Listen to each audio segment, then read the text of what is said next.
मित्रों, अभी हाल ही में 3 जून को उड़ीसा के बालासोर में एक बड़ी रेल दुर्घटना हुई थी।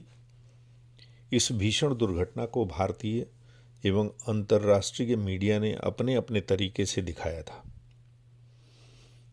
यदि हम प्रिंसिपल्स ऑफ न्यूज़ रिपोर्टिंग की बात करें तो एक पॉइंट जो बड़ा ही मार्मिक है वो ये है कि seeking truth and maintaining independence, यानी कि अनबायस्ड रहते हुए जो सही है उसी को दिखाना मीडिया का मेन लक्ष्य होता है।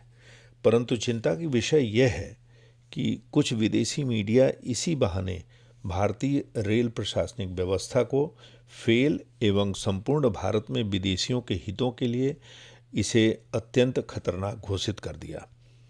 इस घटना को भारत ने से पुराना बदला लेने के लिए एक अच्छा मौका मानकर गलत रिपोर्टिंग की गई।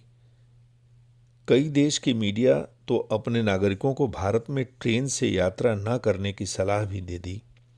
उनका कहना था कि भारतीय रेल दुनिया की सबसे असुरक्षित रेल सेवा है। वे शायद भूल गए कि भारत में रेल दुर्घटना पिछले कुछ वर्षों से लगभग नहीं के बराबर है। भारत में प्राचीन काल से ही मानवीय मूल्यों का सम्मान किया जाता है। हमारे लिए प्रत्येक जीव अमूल्य है। यदि हम यूरोप के देशों में हुए रेल दुर्घटनाओं पर नज़र डालें तो स्पेन में हुए भयंकर रेल हादसे को आज भी याद करके लोग डर जाते हैं। क्या किसी ने इस प्रकार की टिप्पणी की थी? 2023 में हुए ग्रीस के भयानक रेल हादसे पर टिप्पणी की गई थी क्या? क्रोएशिया में चलती ट्रेन में असंख्य लोग जलकर मर गए थे। क्या ऐसा कोई विवादित बयान दिया गया था क्या? क्या किसी ने इसके असुरक्षित होने का दर्जा दिया गया था क्या? बेल्जियम में 2 ट्रेनों की हेड ऑन कोलिजन हादसे को अनसेफ का दर्जा दिया गया था।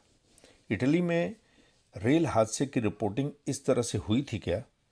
यदि पिछले कुछ सालों के आंकड़ों पर नज़र डालें तो लगभग 1200 लोगों की मौत ट्रेन एक्सीडेंट में हुई है, जबकि भारतवर्ष में पिछले 11 वर्षों में मात्र एक मेजर एक्सीडेंट हुआ है, जिसमें वेस्टर्न मीडिया के साख के ऊपर ही उंगली उठा दी।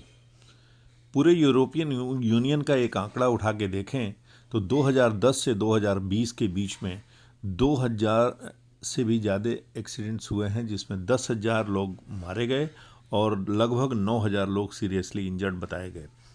2021 में जर्मनी, पोलैंड, चेक रिपब्लिक, रोम एंड इटली के आंकड़े को देखा जाए तो 7,535 हादसे रिपोर्ट किए गए, जिसमें 8,802 इंजरीज दिखाई गई। अपने पड़ोसी देश चाइना की बात करें तो उसमें मेजर एक्सीडेंट्स की एक लंबी लिस्ट है।